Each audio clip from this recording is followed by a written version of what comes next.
Dr. Josie, why is Eren not a bastard anymore? Why? I had such high hopes for him, and now he's good again. You mean you had high hopes for him to become a bastard? Yes, I wanted him so badly. A bastard Eren? Yes! And now I'm going to explain to you why I wanted this. Hello and welcome back to Noob versus Nerd. I'm Nate and here is I'm behind the camera this time. Woo! She's behind the camera because today we have to talk. You saw it in the intro video. Please go away. You saw it in the intro video. We have to talk. There are things we have to talk about. Do you know this moment you watch a movie or you see a series and then suddenly there's just this one tiny little thing or this one episode that just kind of turns everything upside down and you want to rant about it? That is Geek of the Week. Every time we want to talk about one topic that actually bothers us, it doesn't mean, like by no means, that the works we're talking about are bad. Not at all.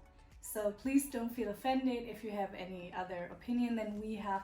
These are just tiny things that we don't understand, but it doesn't mean that the whole concept of the artwork is bad. So please don't be offended. Don't kill us in the comments. Please be nice to us. So today I need to talk to you about a topic that has been bothering me for quite a long time.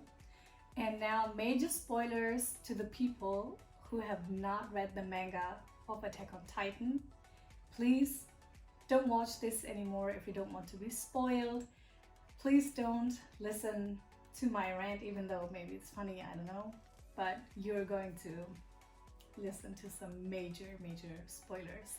So first of all, I'm a very big Attack on Titan fan. You know, it all started off with this kid. He was just a kid. I would not say he was anything else than that.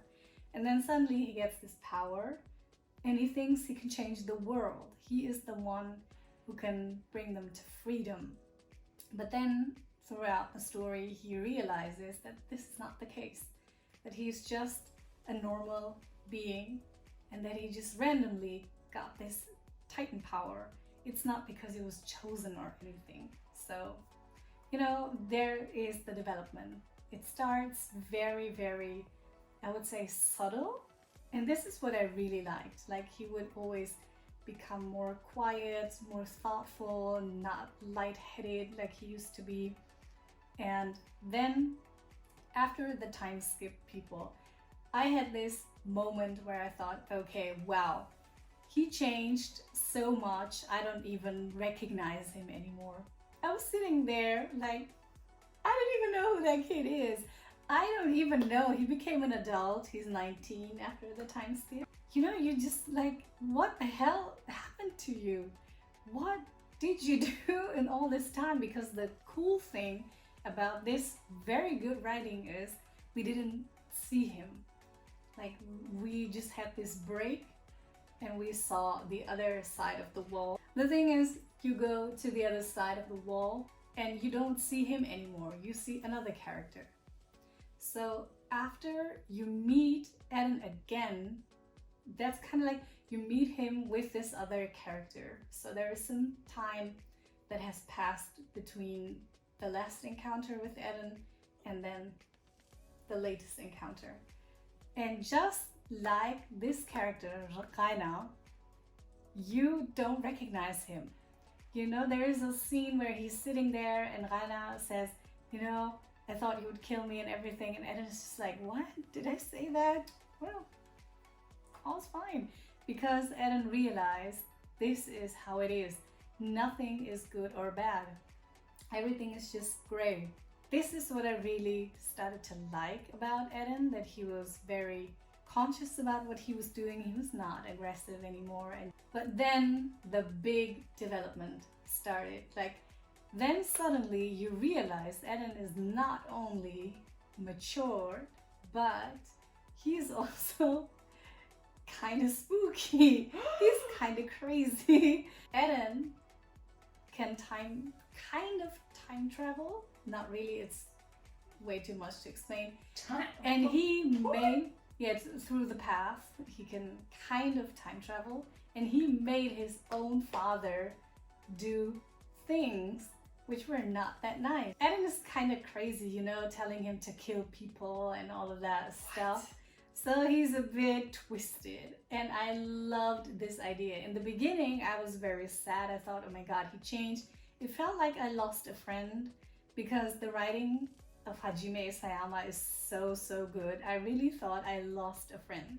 He becomes the antagonist of the entire story. So the protagonist who you used to know and kind of love, that person becomes the antagonist. And that is so freaking cool. You know, it's never really declared until, you know, almost the end, but it's very subtle. You know, the things he says, the things he does, and you see that Armin is not really in line with everything he's doing. So it's very subtle that you start to understand that Eden is doing things that are not okay. He and his brother. So they both teamed up, became the Jägerists, or not them, they were always the Jägers, but that's, by the way, a German name, so it's Jäger and not Jäger. So the people who believed in them were the Jägerists. You know, he just was the antagonist of the story. He just became this bad guy. He would say mean things to Mikasa. He has beaten up Armin, and he has imprisoned his own friends, and he's starting to be very crazy. Everyone is fighting against him. He becomes this giant creature, and everyone is fighting him, and all the time it looks like he is the bad guy. And for me, that was just the tip of the top when it comes to story writing. And I had to decide whether I want to stay with the people inside of the wall, or, you know, with the non-Jägerists, or do I want to stay with the Jägerists? That was kind of, in the beginning it was tricky, but then when I realized what he actually wants to do, because you're kept in the dark for quite a long time, I kind of thought, okay, that's not cool what he's trying to do. So I obviously became Team Armin. And they would fight against him, and this fight was so long. And then the last chapter, people, we have to talk about this. This last chapter ruined everything.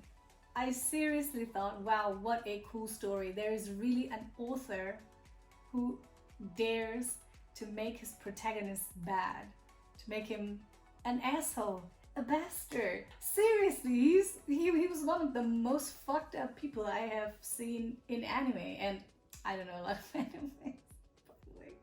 But the animes that I know, he was so fucked up. For me, Eden was not only a cuckoo case, but he was a cuckoo case. Yeah, a cuckoo case. But he was also extremely intelligent.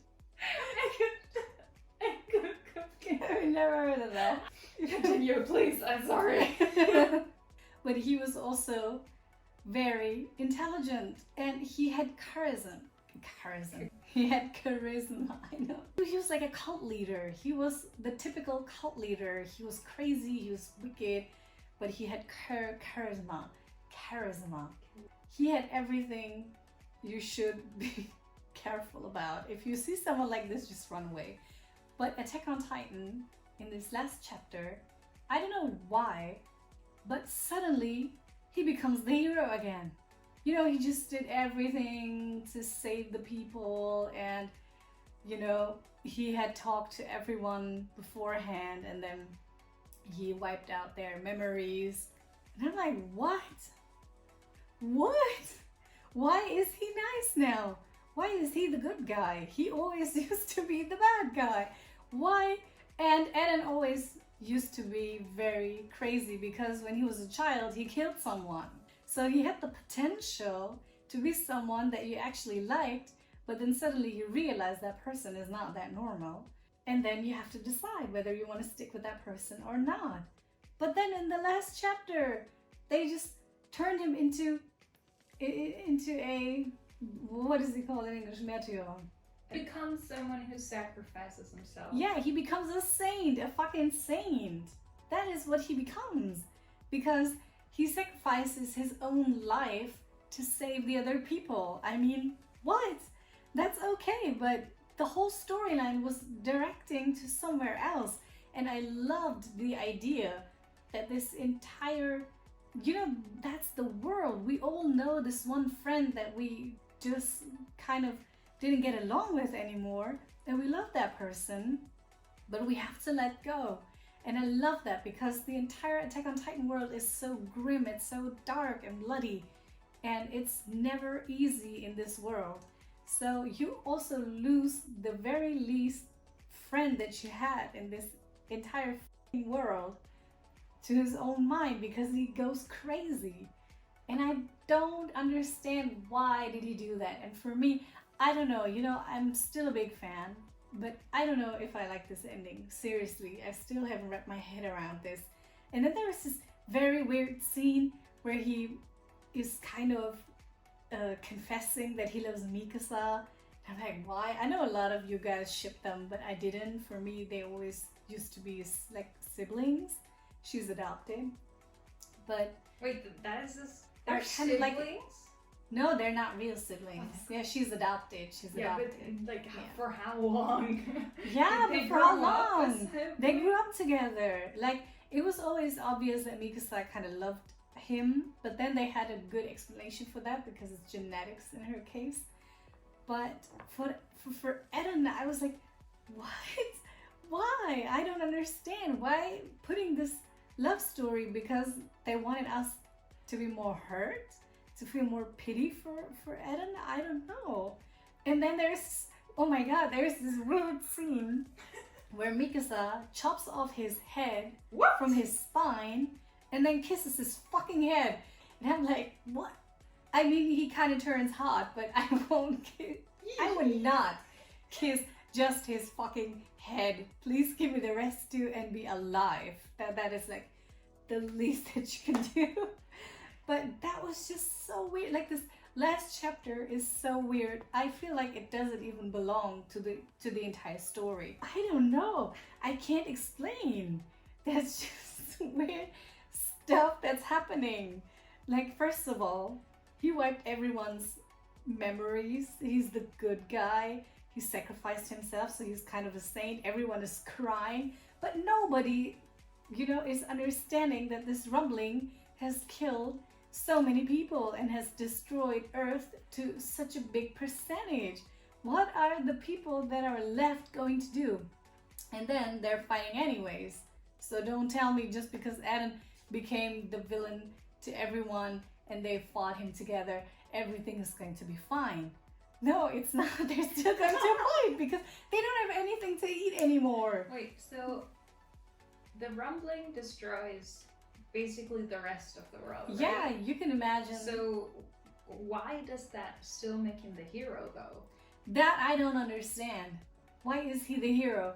In the end, he killed so many people. He is not, to me, he's still not the hero, but they're portraying him like he's a saint. Everyone is crying in the end. And I'm like, what the fuck? Do you know about all these people that were crushed under the Titan feet because he summoned all the Titans inside the walls and they just started rambling, Like the fleshy? Rumbling, not rambling. Rambling is what I'm doing right now. And he would just summon all of them and like reactivate them. And these Titans started to just stomp on everything that they see. And nobody's talking about that. Like, what the fuck, man? If I was Armin, I would be like, the fuck? Just talk to me. You don't have to kill and mass murder so many people just to make peace, because that's not working. That's not how it works. You can't just kill people and then say, oh, everything is going to be fine. No, nothing is going to be fine. For me, I don't get it. Do you get it? Do you get the story? If you say that's a good ending, please write down in the comments why, because I really want to know. Maybe I just mixed up some things or I just didn't understand them. just write down. And if you are team make Eren a bastard again, please write that down to make me feel good. Tell me, how did you find the ending? So this was Geek of the Week. Next time we're going to have another topic. Maybe it's going to be film, maybe it's going to be a series. We don't know, maybe it's going to be anime again. So tune in next time. At the very end, do you feel relieved? No, To I feel a rumbling inside of me.